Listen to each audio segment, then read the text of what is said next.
하박국 3장 16절에서 19절 말씀입니다.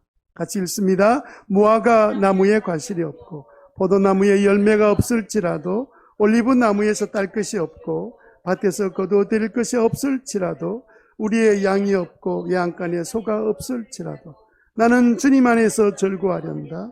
나를 구원하신 하나님 안에서 기뻐하련다. 주 하나님은 나의 힘이시다. 나의 발을 사슴의 발과 같게 하셔서 산등성이를 마구 치닫게 하신다. 이 노래는 음악 지휘자를 따라서 수금에 맞추어 부른다. 아멘. 주부를 보던 집사람이 이번 주도 하박국이야? 그래서 네, 이번 주도 하박국 성경을 같이 읽고 하박국서 전체를 통해서 우리가 놓쳐서 안 될 아주 중요한 한 부분을 같이 나누면서 좀 은혜를 함께 나누고자 합니다.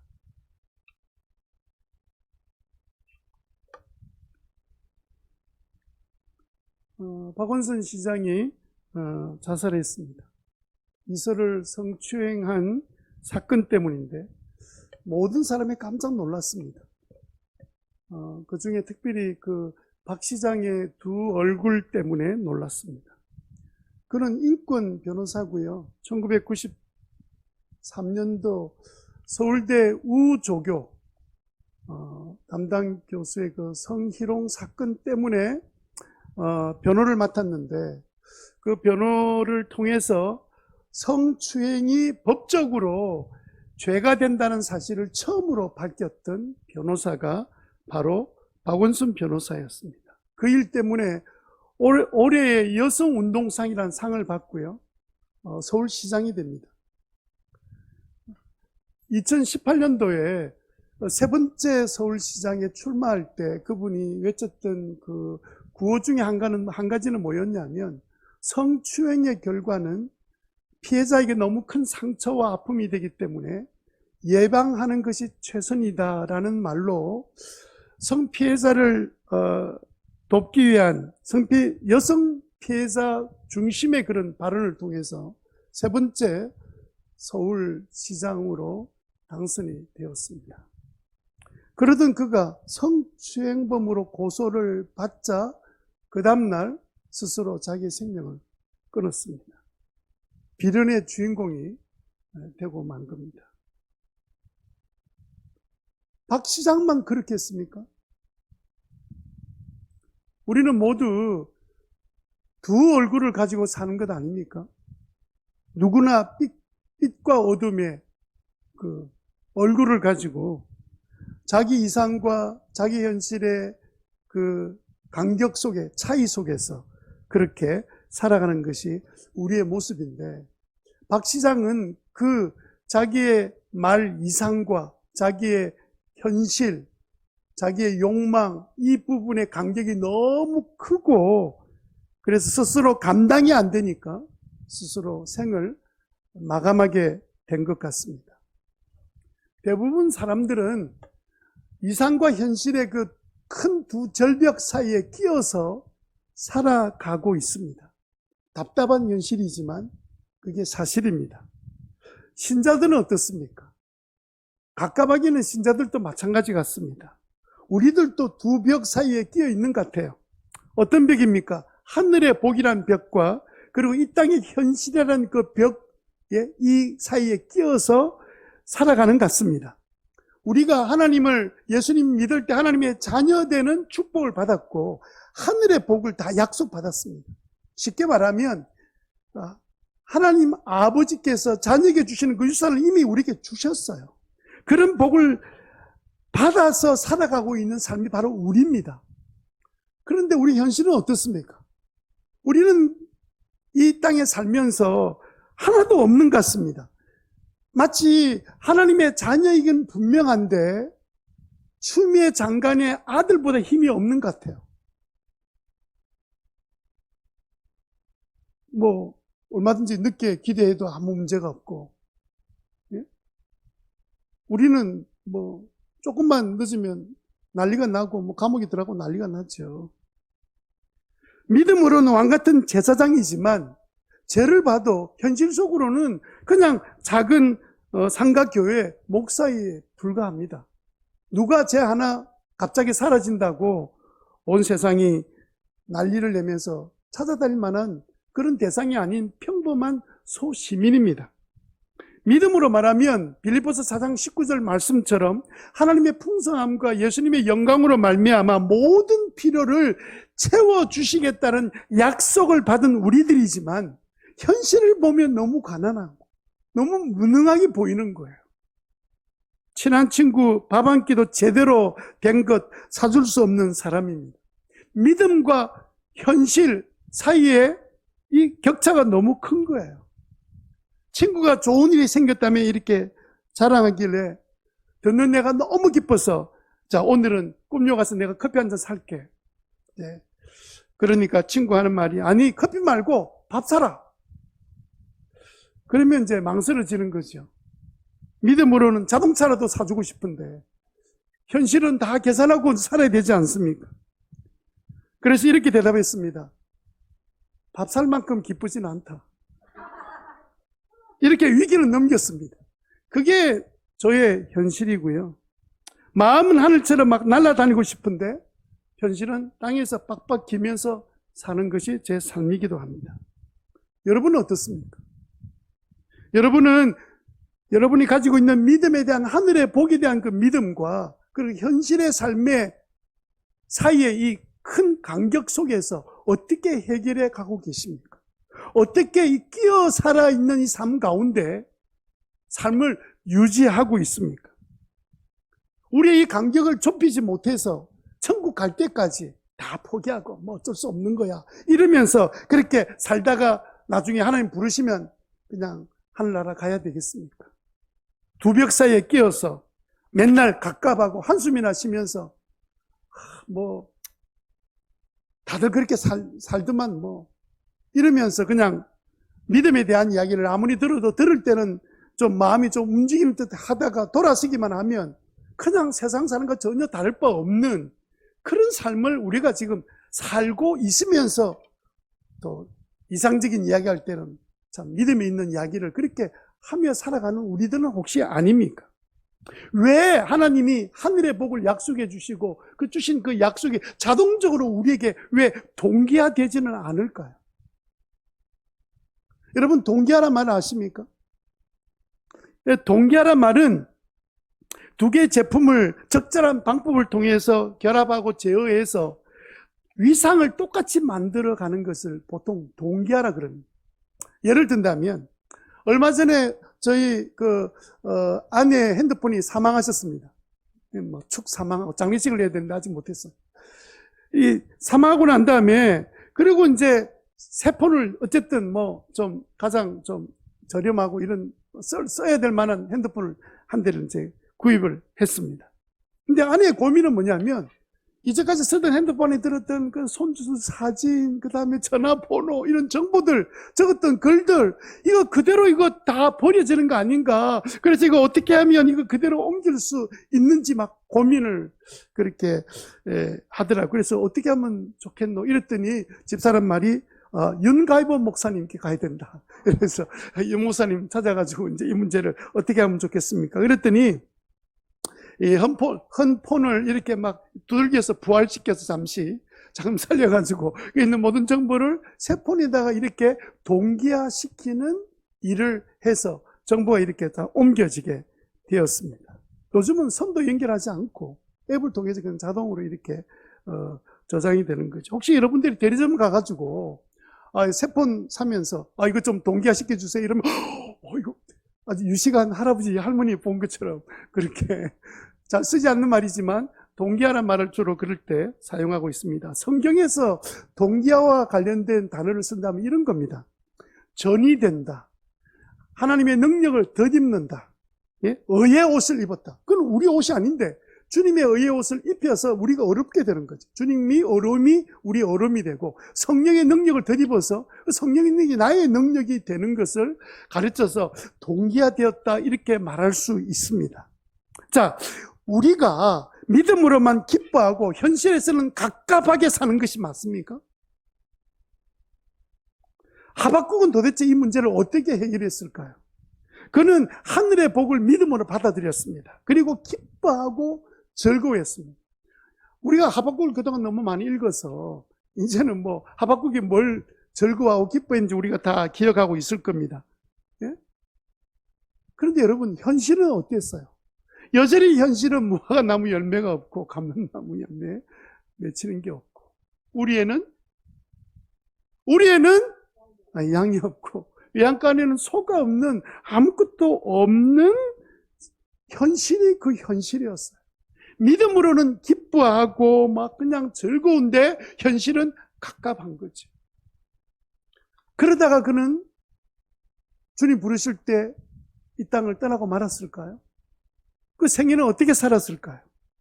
아니면 그는 믿음으로 받았던 하나님의 모든 약속, 하늘의 복을 이 땅에 쏟아 주시는 대로 동기화시켜서 그 하늘의 복을 이 땅에서 받아서 똑같은 위상으로 받아 누리며 살다가 하나님 앞에 갔을까요? 여러분, 하박국은 어떻게 했다고 생각하세요? 여러분, 하박국 3장 20절에는 아무 기록이 없습니다. 하박국이 어떻게 했는지, 어떤 상황이 어떻게 바뀌었는지 우리는 알 수가 없습니다. 그래서 오늘 본문은 굉장히 중요한 본문이에요. 하박국서만 가지고 볼 것이 아니라 하박국서에 기록된 그 내용들이 장차 나중에 어떻게 이루어졌는지를 돌아보면 하박국은 그냥 어떻게 우리처럼 갑갑해하면서 두 간격 속에서 갈등하고 고민하다가 에라 모르겠다, 되는 대로 살자, 그렇게 살았을까? 아니면 정말 하늘의 그 약속된 축복을 마음껏 누리며 살았을까? 오늘 본문이 우리에게 가르쳐주고 있습니다. 본문의 하박국처럼 같은 방법으로 우리가 살면 하늘의 약속된 그 복을 동기화시켜서 이 땅에서 우리가 누리며 살죠. 이것은 보통 기적을 체험한다고 말합니다. 하나님의 간섭과 복을 누리고 산다고 이렇게 설명하죠. 본문의 방식대로 살지 않으면 평생 두 벽 사이에 끼어서, 그리고 늘 믿음은 좀 있는 것 같은데 현실에서는 늘 떠나지 않는 불평과 원망과 기쁨이 없는, 그래서 늘 갑갑한, 답답한, 현실에 질질 끌려가는 그런 삶을 살다가 어느 날 나이 들어서 이제 주님 부르시면 가야 되겠지, 그렇게 사시겠습니까? 만약에 그 믿음 때문에 천국에 들어갔을 때, 천국에 딱 들어가면 다 놀라운 것 중에 한 가지가 뭐냐면, 세상에 내가 왜 하늘나라의 이 귀한 약속들이 다 있는데도 불구하고 나는 왜 그렇게 그 두 간격 속에서 비참하게 살았지? 억울해, 너무 답답해, 내가 해놓은 것이 아무것도 없어, 이렇게 후회할지도 모릅니다. 신자가 믿음으로 받았던, 약속받았던 하늘의 축복, 실제로 받았던 하늘 아버지께서 주신 유산, 그 약속된 성령의 그런 어떤 놀라운 능력들을 이 땅에서 받아 누리는, 즉 동기화시키는 이 일을 우리가 하는 것은 우리에게 주어집니다. 어떻게 하면 우리가 동기화하면서 누리고 이 땅에서 살아갈 수 있겠습니까? 아니면 그냥 그 믿음으로는 머릿속에 들어있는 믿음으로 믿음을 이야기하다가 현실에 들어가면 늘 그냥 진짜 보잘것없는, 돈이 많은데 예수 안 믿는 사람 앞에 가보면 아무 말도 못하는, 그렇게 살아가는 인생을, 하나님의 자녀인데도 이렇게 사는 게 맞나? 이런 싶은 삶을 살아야 되겠습니까? 그래서 오늘은요, 이거는 핸드폰 지나갔고요, 하늘의 복을 이 땅에 사는 우리가 어떻게 하면 동기화시켜서 그 복을 누리고 살 것인가, 그 삶에 대한 방식을 같이 한번 생각해 보도록 하겠습니다. 첫 번째는 이상히 여기지 말아요. 여러분, 이상히 여기지 말라는 말은 무슨 말이냐면, 하늘의 복이 이 땅에서 나타나지 않아서 생긴 두 간격이 있다는 사실을 이상하게 여기지 말라는 겁니다. 여러분, 하늘의 복은 내가 믿음으로 받은 복이에요. 믿음으로 신령한 하나님의 약속들을 다 우리가 받았는데, 복의 보따리로 이미 다 받았습니다. 쉽게 말하면 예수님이 받을 유산을 우리에게 주셨다고 말씀하셨어요. 우리에게 벌써 이미 주어졌습니다. 그런데 현실에는 이 복이 눈에도 안 보이는 거예요. 1도 없습니다. 이루어진 게 없어요. 하박국은 믿음으로 이미 구원을 받았습니다. 그리고 높은 곳에 다니고 뛰어다니는 그 펄펄 뛰는 기쁨으로 살았습니다. 그런데 현실은 여전히 그대로 있었죠. 근데 그가 뭐라고 말합니까? 19절에 주 하나님은 나의 힘이시다. 나의 발을 사슴의 발과 같게 하셔서 산등성이를 마구 치닫게 하신다. 주님이 주시는 힘으로 그렇게 살고 있습니다. 그런데 현실은요? 현실은 전혀 여전히 없습니다. 이것도 없고 저것도 없고 일도 없습니다. 이런 현실을 보면서 이상하게 여기지 말라는 거예요. 여러분, 이상히 여긴다는 이 헬라 말을 크세니 제스터라는 이 아주 잘 우리도 들어보지도 못한 아주 이 단어는 어떨 때 쓰는 단어냐면 뜻밖의 일에 충격을 받았거나 놀랐을 때 쓰는 단어입니다. 이상하다. 이게 이해가 안 돼요. 너무 충격을 받아가지고 이상하다는 것이죠. 여러분, 왜 이상히 여기지 않아야 될까요? 우리에게 준 이 두 간격이 있다는 사실을 이상히 여기지 않아야 될 이유가 뭘까요? 우리가 이상히 여기는 순간부터 우리의 믿음은 흔들리게 되어 있습니다. 내가 진짜 예수 믿고 복 받은 건 맞아? 현실은 아무것도 없는데? 눈에 보이지도 않는데? 혹시 내가 믿는 이 복은 부도숲이 아니야? 이거 뭐 그냥 말장난하는 거 아니야? 괜히 그냥 예수쟁이들 그냥 모여가지고 뭐 하늘에 복이 있다, 뭐 없다, 뭐 이런 이야기 하고 있는 거 아니야? 이런 의심이 생기는 거예요. 왜? 믿음에 대해서는 내가 분명히 놀라운 하나님의 축복을 받았다고 되어 있는데 현실에는 1도 없는 거예요. 너무 무능한 거예요. 너무 부족한 거예요.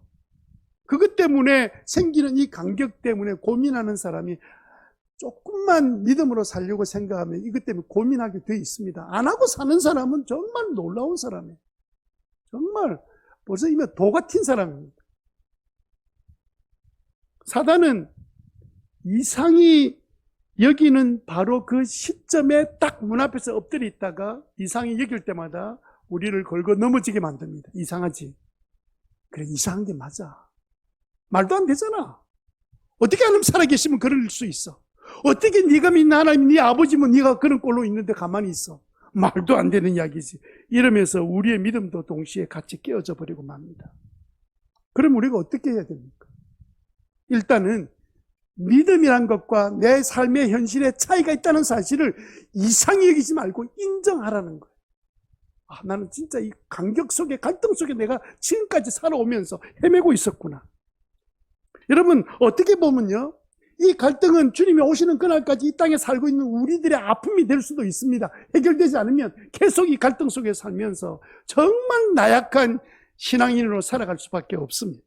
그런데 감사하게도 우리가 이 현실을 받아들이고 이상히 여기지 않기로 작정하는 그때부터 하나님이 거기서 일을 시작하시는 거예요. 베드로전서 4장 2절 말씀 같이 한번 읽어봅시다. 같이 읽겠습니다. 시작.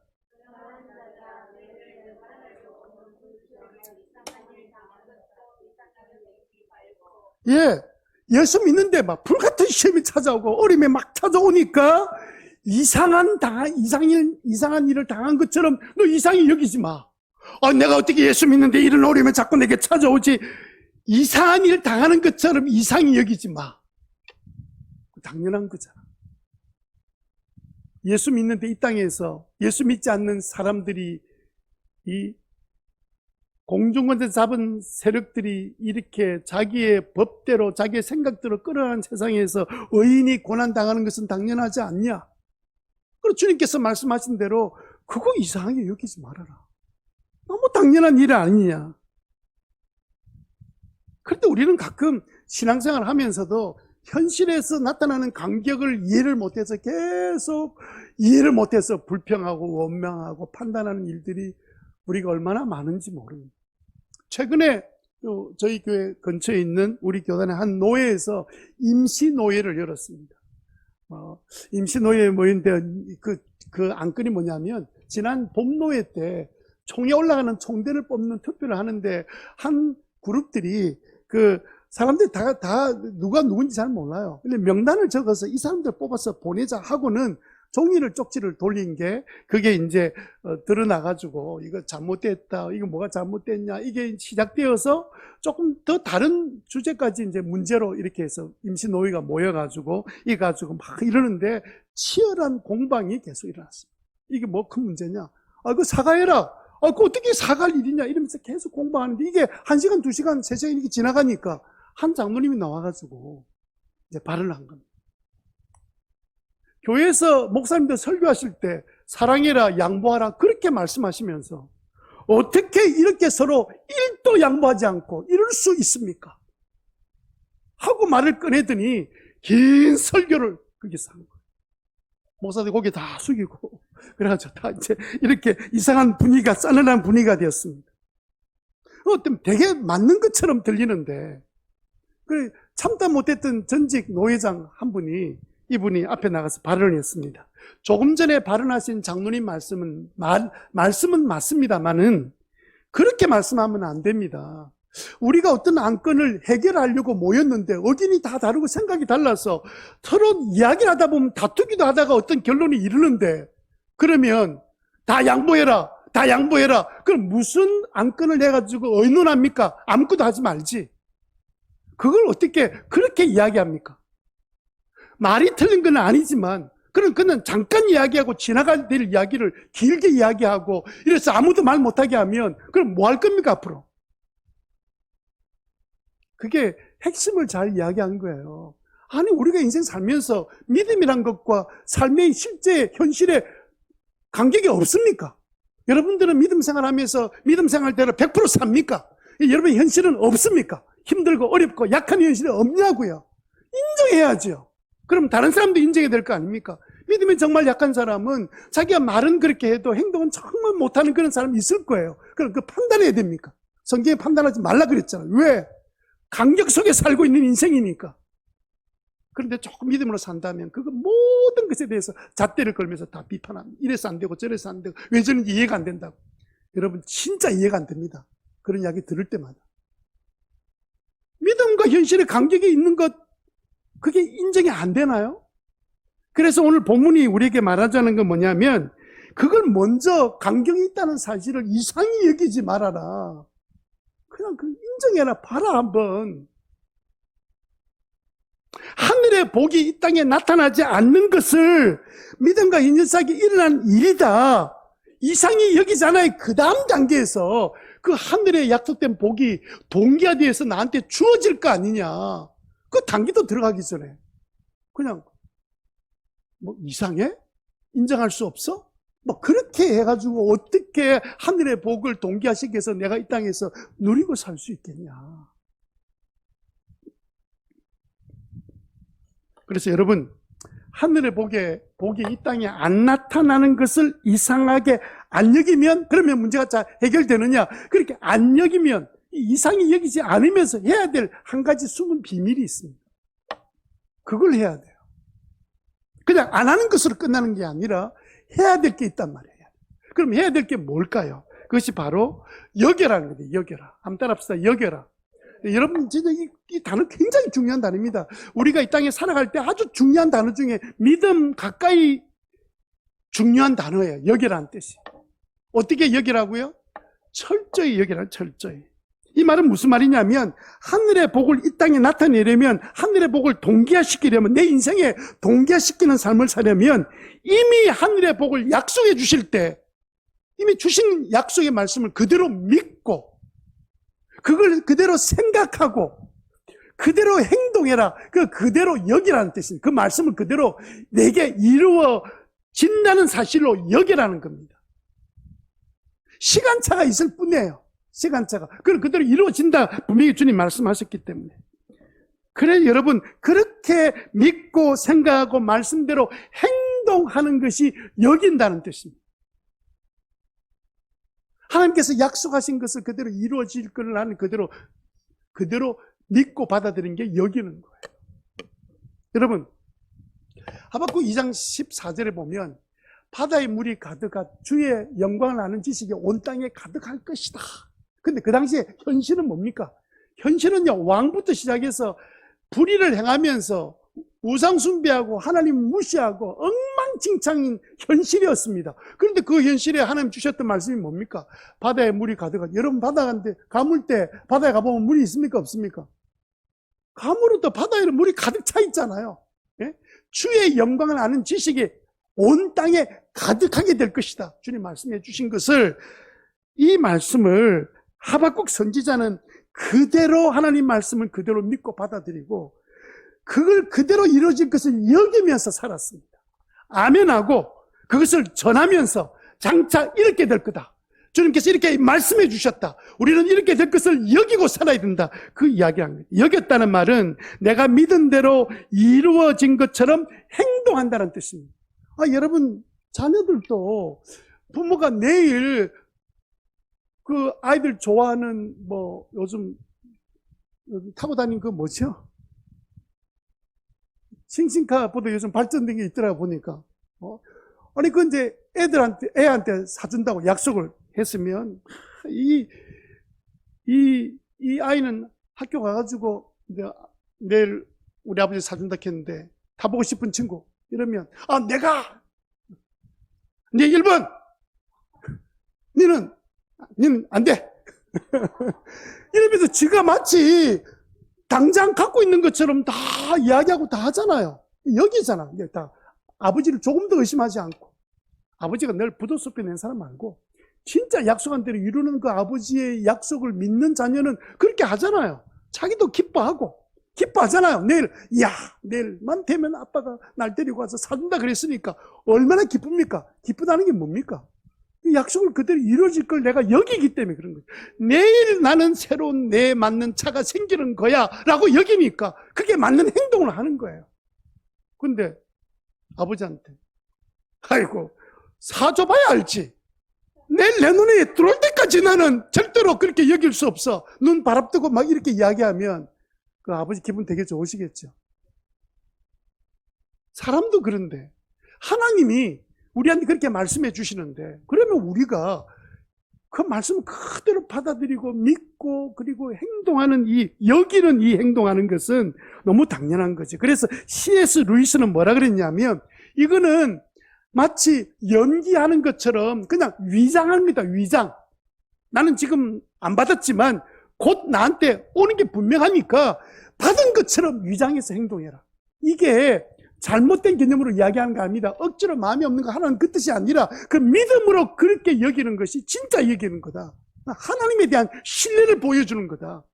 사람 앞에서도 그 이야기 했는데도 불구하고 그럼 내일 보고 결정하겠습니다. 그렇게 안 하잖아요. 여기잖아요. 여러분, 왜 철저히 여겨야 동기화시킬 수 있을까요? 그건 철저히 여기는 순간에 하나님 그것을 믿음으로 보십니다. 그게 믿음의 실행의 시작입니다. 믿음의 역사는 능력의 시작이에요. 그래서 하나님이 그렇게 믿는 사람에게 하나님께서 약속을 지키시는 거예요. 우리가 대부분 이 두 간격 속에서 계속, 물론 갈등할 수밖에 없고 우리가 변화되는 만큼 좀 간격이 줄어들기는 하겠지만, 갈등이 생기는 주된 원인은 뭐냐면 사실은 여기지 않았어요. 지금까지 사람, 친구 말은 믿어도 하나님의 말씀은 여기지 않았잖아. 그런데 무슨 일이 일어나겠어요?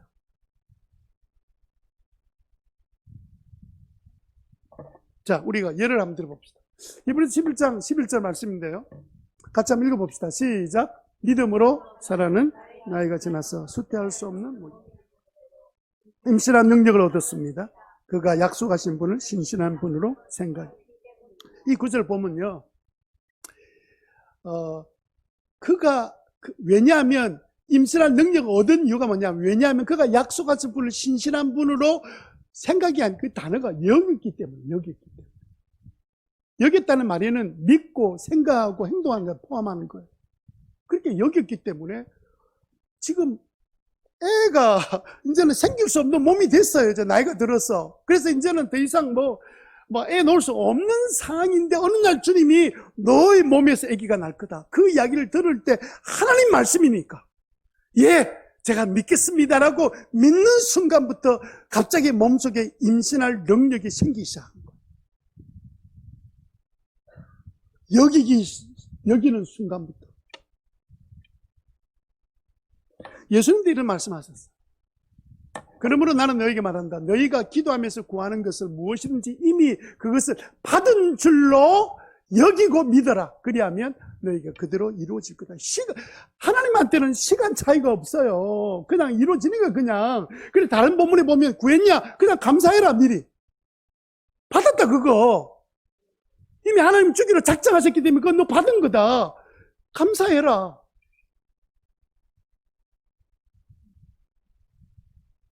제가 신학대학 다닐 때,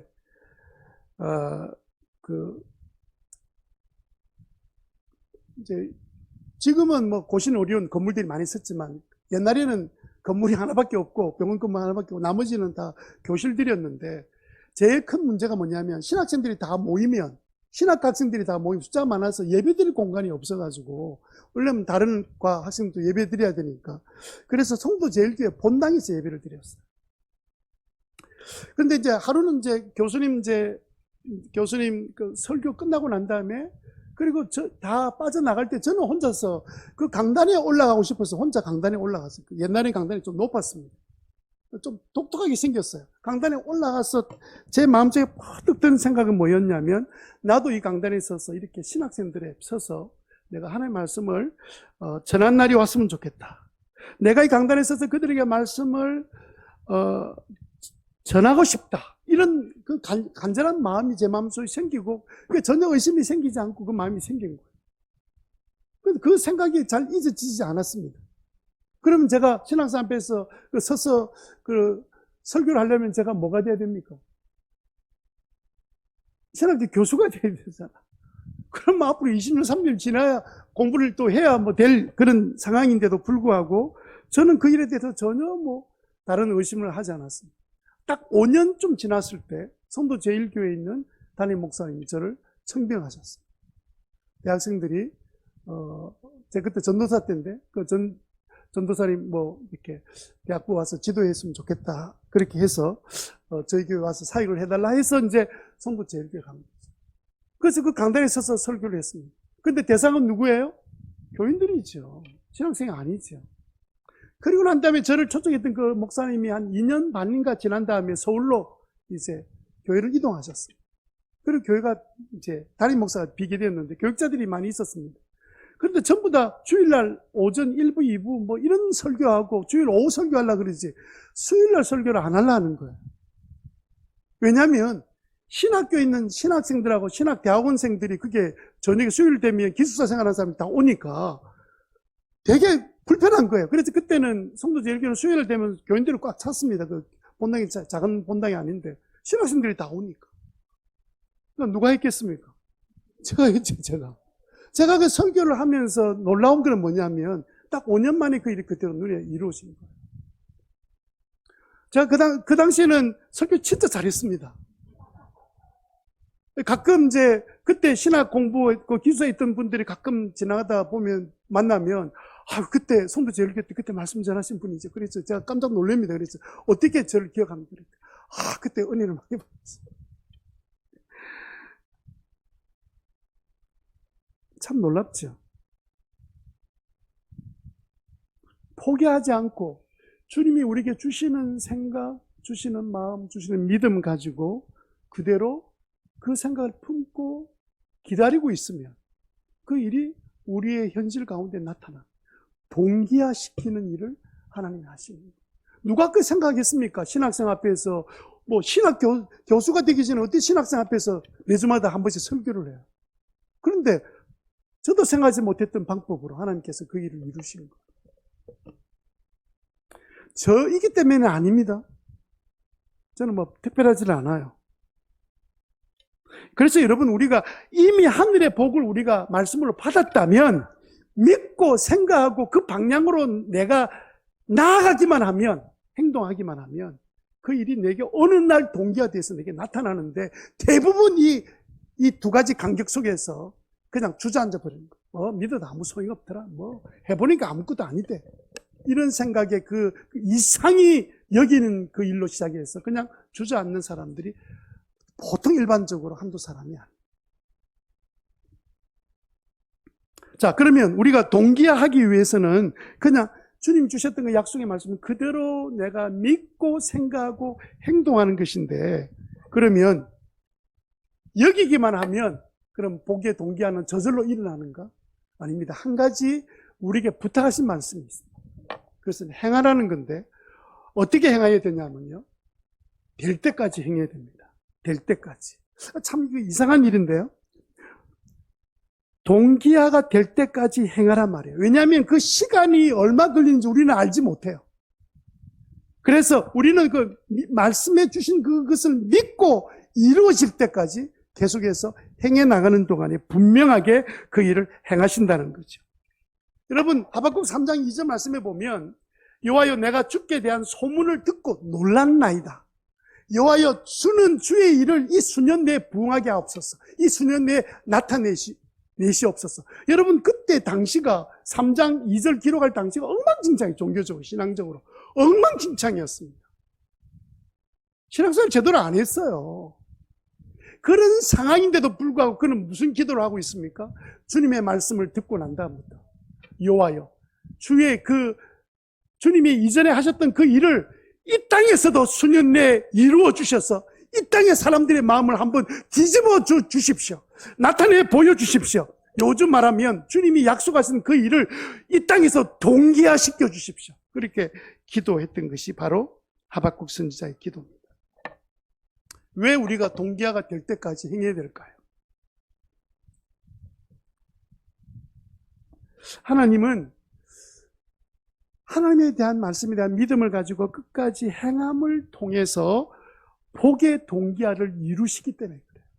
하나님은 어떻게 당신의 약속을 이 땅에 이루시냐면, 그 약속이 이루어질 것을 믿고 행할 때 주님은 하늘의 그 복을 땅에서 누리도록 만들어 주시는 거죠. 우리로 말하면 동기화시켜 주시는 거죠. 동기화시켜 주시는 게 언제냐? 내가 사실을 믿고 믿음으로 행동에 나갈 때 그 일을 행하신다는 거예요. 자, 우리가 잘 알고 있는 열왕기 하 4장의 사건 중에 한 사건은 무슨 사건이냐면, 그 선지생도, 그때도 선지생도들이 먹을 것이 별로 없어서 굉장히 어려웠는데, 그 신실한 한 선지생도 신학생이 갑자기 죽게 되었습니다. 그러니까 죽으면서 빚만 남겨놓은 거예요. 근데 빚을 줬던 사람이 갚으라. 근데 갚을 게 없는데 이 자식이라도 종으로 팔아라. 이렇게 되니까 너무 가슴이 아픈 이 엄마가 엘리사를 찾아. 엘리사 선생님, 지금 이렇게 됐습니다. 좀 도와주십시오. 그랬더니 그 엘리사 선생님이 늘 당신이 가지고 있는 게 뭐냐? 집에 아무것도 없습니다. 딱 남아있는 것은 기름 한 병밖에 남아있지 않습니다. 그래? 그러면 이제부터 돌아다니면서 주변에 있는 모든 이웃 사람들이 담을 수 있는 모든 용기들은 다 가져오라.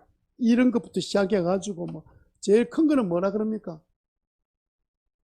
대야, 자야, 다 가지고 와서 일단은 다 부엌에 갖다 놓고 차곡차곡 쌓아놓고 다 갖다 놓고 난 다음에, 그 다음에 당신이 갖고 있는 그 기름 한 병 가지고 문을 다 닫고 난 다음에 아무도 볼 수 없는 그 상황에서, 그리고 그 그릇마다 부어라. 어떤 일이 나는가 보자 하고는 붓게 만들었습니다. 그리고 그 이야기를 듣고는 그대로 믿고 집에 돌아가서, 돌았나? 차라리 돈을 좀 주고 말지. 아니, 기름 하나 있는 거, 그걸 다라이를 다, 대야, 자야 다 불러 해가지고, 거기다 또, 방에 들어가서 부어. 그걸 어쩌는데, 부어가지고, 아까운 기름 그릇에 붓고, 그걸 어쩌자는 거고. 이렇게 항의하지 않았습니다. 그냥 시키는 데 가서 부어라. 예, 알겠습니다.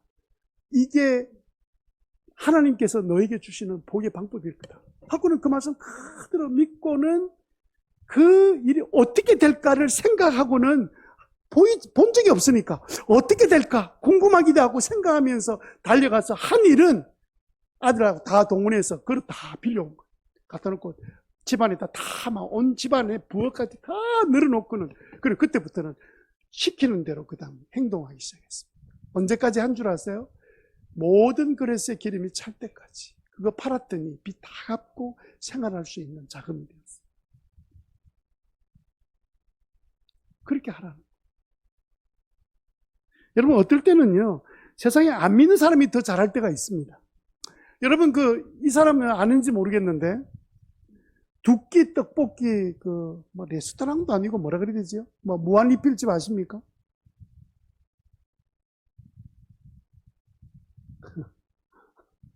하단에 가면, 극장 있는 그게 그 건물에 두 끼 떡볶이, 그게 무한리필이 있습니다. 그럼 가서 돈 주면 두 끼, 떡볶이 마음대로 양념해가지고 타서 막 끓여 먹고, 그 다음에 옆에 또 이제 비빔밥 할 수 있게 만들기 때문에 또 비빔까지 만들어 먹어서 두 끼 먹고 가라는 뜻인데, 이거 해가지고 이 사람이 대박을 터뜨려서 지금 우리나라에 250개 브랜치가 있고요. 동남아시아에 70개가 브랜치가 생겼습니다. 5년 안에 있었던 일입니다. 이 사람은요, 33살까지 직장생활 7년 하는데 너무너무 안 맞는 거예요. 그래가지고 직장에서 얼마나 그냥 욕을 들으면서 엄마가 병이 너무 몸에 안 좋으니까 돈은 필요하고. 그래, 욕 들으면서 하는데 하다가 나중에 안 되니까 뭐 생각했냐면, 차라리 핫대리 치우고 내 좋아하는 것 좀 하자 하고 자기가 생각해 봤을 때 나는 뭐 좋아하는지. 좋아하는 거 가만히 생각해 보니까 어릴 때 먹던 떡볶이가 제일 좋더래요. 그러니까 희한한 친구죠. 그래서 떡볶이 하고는 그때부터는 직장 다니면 떡볶이를 연구하기 시작한 거예요. 인터넷에 들어가서 떡볶이 두드리니까 떡볶이 카페가 하나도 없는 거예요. 동호회가 하나도 없는 거예요. 6년 전에 하나도 없어요. 그래서 이제 자기가 떡볶이 이거 그럼 카페 하나 만들어서 떡볶이의 모든 것이라는 카페를 하나 만들었는데 회원이 안 들어오는 거예요. 아무리 모집해도 하루에 한 명도 안 들어오는. 이렇게 되는데도 불구하고 이 친구는 어떻게 생각했냐면 막 그냥 시작한 것 끝까지 한번 해보자. 그래서 딱 회사 그만두고 7년 해만두고 받은 돈 가지고 조그만 차 하나 사서 전국에 있는 떡볶이 잘한다는 집 3,000곳을 돌아다니고 작정하고 가는 데마다 사진 찍고 맛평가해서 카페에 계속 올렸는데 60명밖에 최근에 60명밖에 안 되는 회원이 그 돌아다니는 동안에 4만 명이 된 거예요. 이분이 떡볶이의 동호회 회장이 됐습니다. 그래서 떡볶이 대회라는 게 생기는데 그거 가면 이 양반은 제가 우리 떡볶이 동호회 회장입니다. 이러면 갑자기 사람들이 막 동호회 회장님 오셨다고 막 이렇게 하면서 대우를 하는데 이제 나중에 순창 고추장 축제에 가가지고 거기 가서 고추장이니까 고추장하고 떡볶이는 뗄 수 없는 관계잖아요. 그래서 이제 이 양반 생각에 그 행사 진행하는 사람들한테 만나서 뭘 제안을 했냐면 기왕에 떡볶이 고추장 이게 뗄 수 없잖아요. 그러니까 온 사람들을 위해서 떡볶이를 만듭시다. 고추장으로. 이래가지고 2,000명 먹을 수 있는 여러분 신문에 본 분은 있을 겁니다. 길게 해가지고 밑에 불 피우고 해가지고 2,000명분의 떡볶이를 그게 순창 고추장으로 해가지고 신문에 났습니다. 그동안 배웠던 지식 가지고 동원해서 고려대 앞에다가 제1호점 시작해요. 그게 5년 전입니다.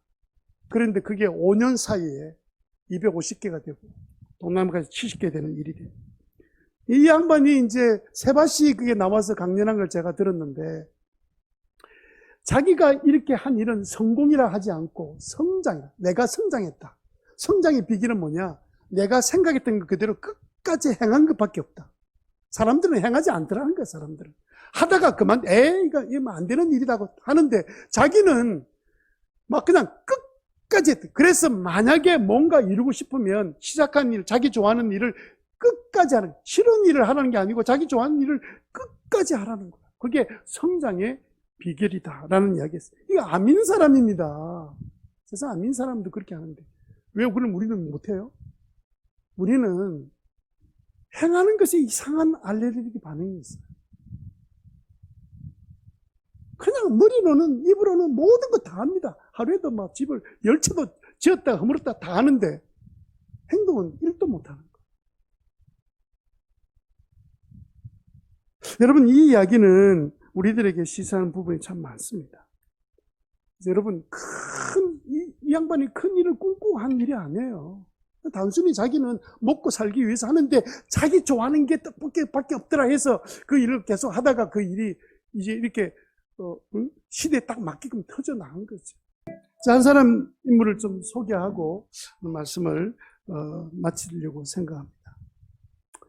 여러분 잘 모르시는 분일 거예요. 주대준이라는 지금은 포항에 있는 설린대학교 총장으로 계신 분입니다. 이분 어릴 때 정말 어렵게 사신 분입니다. 초등학교 때 부모님 돌아가시고 고아원과 친척집을 돌아다니면서 생활했습니다. 그런데 참 하나님의 은혜로 어릴 때 교회를 나가게 되었어요. 동네 아줌마가 너무 불쌍해서 이제 교회를 데리고 나간 게 계기가 되어서 그 교회 가면 위로가 되는 거예요. 하나님 말씀 들으면 위로가 돼요. 특별히 성경의 인물 이야기를 들을 때마다 요셉처럼 하나님이 꿈을 주시면 나도 요셉처럼 꿈을 가지고 나도 잘 살 수 있을 것 같아. 이런 믿음이 어린 나이인데도 믿음이 생긴 거예요. 그리고 이제 열심히 노력해서 대구에 있는 성광고등학교 야간에 들어가서 공부를 하고 3, 4관 학교, 그냥 6, 4는 들어갈 상황이 안 되고 해서 3, 4관 학교에 들어갔습니다. 그리고는 전산 쪽에 공부를 하고 그리고 국방부 전산요원 시절을 보내게 됩니다. 그 당시에 전산이란 것은 청와대에도 전산실이 없었습니다. 그러니까 뭐 어느 정도인 줄 알겠죠. 전산화 전혀 안 된 시대에 일단 이제 전산화가 조금씩 이루어지는 시기였는데 청와대 앞에 보면 전산계산소라는 정부 기관이 있는데 그 교육받으러 갔다가 맞은편에 청와대를 딱 보는 순간에 딱 두 사람이 기억이 났대요. 한 사람은 요셉, 한 사람은 다윗이었습니다. 왜냐하면 전 옛날로 하면 왕이 있는 곳이잖아요. 그런데 그 요셉은 그 종이었는데도 불구하고 그 나라의 총리가 되잖아요. 그 왕궁에 들어가서 총리 역할을 하잖아요. 다윗은 목동이었는데도 불구하고 그 왕궁에서 왕으로 살잖아요. 근데 그 두 사람 다 전부 다 정말 믿음으로 살아가던 주님 말씀하면 그 말씀대로만 살려고 애썼던 그 두 사람이 그 당시에 청와대에 들어간 주인공이 된 것처럼 자기의 마음속에는 어떤 마음이 생겼냐면 나도 전산 이 계통의 공부를 하고 있는데 분명히 청와대 안에도 전산실이 생겨야 된다. 그때 나는 청와대 들어가서 나에게 꿈을 주시고 은혜를 베풀어 주셨던 그 예수 그리스도의 복음을 청와대 안에서 내가 사람들을 섬겨서 전파가 된다면 우리나라 전체가 복음화 되는데 중요한 역할을 하지 않을까. 그런 꿈을 그가 가지고 있었던 거예요. 그리고 그날 봤던 청와대를 보면서 자기 개인적인 욕심을 본 게 아니라 하나님이 일하신 것에 대해 꿈을 가지고 10년을 계속해서 기도했어요. 청와대가 전산실 생길 때까지 계속 기도했습니다. 청와대를 자기의 선교지로 생각했습니다. 그리고 기도했어요. 자기는 아무것도 없었습니다. 여러분 그 당시에는 청와대 들어가려면 가방이 하나 있어야 돼요. 우리 권사님처럼 조그만 가방이라도 있어야 들어갈 수 있지. 아무도 그 당시에는 그냥 공개적으로 채용하지만 그 아무도 못 들어갔어요. 그런데도 불구하고 이분이 들어간 자기 이야기는 뭐냐면 그 면접은 형식적으로 하는 겁니다. 다 결정이 다 돼 있는데 그날 가가지고 뭐 늘 이 청와대를 10년 동안 기도했으니까 마음이 뜨거운 성령 충만해가지고 그냥 가서 딱 면접하는데 자기가 막 자신있게 질문에 대해서 막 그냥 자신있게 막 그냥 믿음을 선포하듯이 막 그냥 거기서 막 이야기를 했대요. 막 이야기했더니 그 심사하는 목사님이 선마차 하나 끼워주자. 그래가지고 끼워준 거예요. 너무 확신이 있고 열정이 있으니까 그래도 저거 뭐 있으면 도움은 되겠다. 그래가지고 그게 그냥 프로그램 개발 그 담당 관직에다가 넣어가지고 그때 소령이었습니다. 그래서 들어간 겁니다.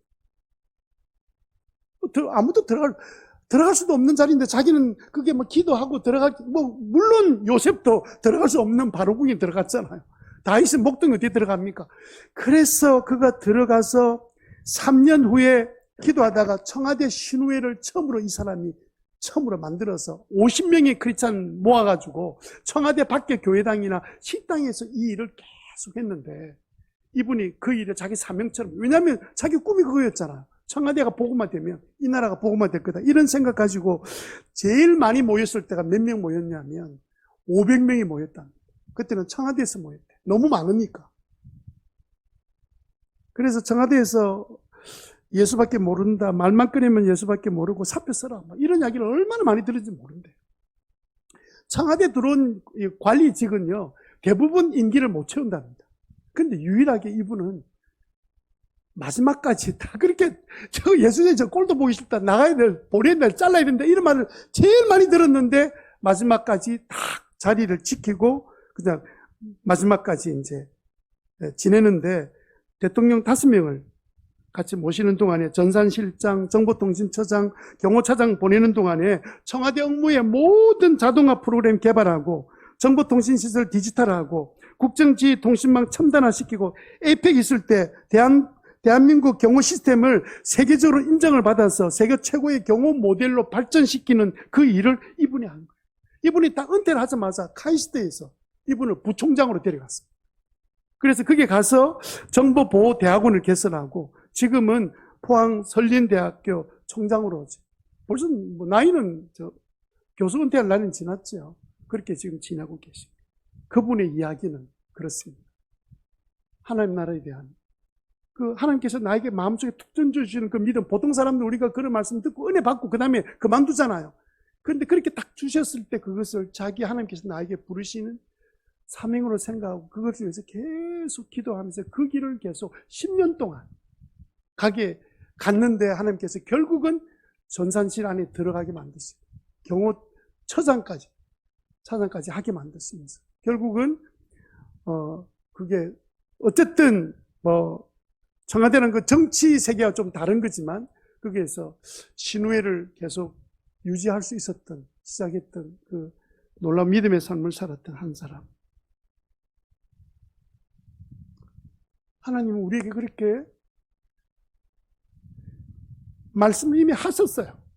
말씀하고 계시고 그 말씀 우리가 그대로 믿고 생각하고 그리고 그걸 그대로 행동으로 그 방향 가기만 하면 어느 날 동기화되어서 그게 하늘의 복이 나를 통해서 이루어진 걸 경험하게 될 텐데 그게 큰일이든 작은 일일 텐데 그 중간중간마다 필요 없는 데다가 자기 젊음을 다 쓰고 노는데 즐기는데 그렇게 시간들 다 보내니까 정말 하나님 주셨던 하나님은 모든 사람이 다 하나님께 쓰임받기를 원하시는데 사실 쓰임받는 사람이 너무 적은 거죠. 그래서 하박국 지금 마음으로는 하박국 마지막입니다.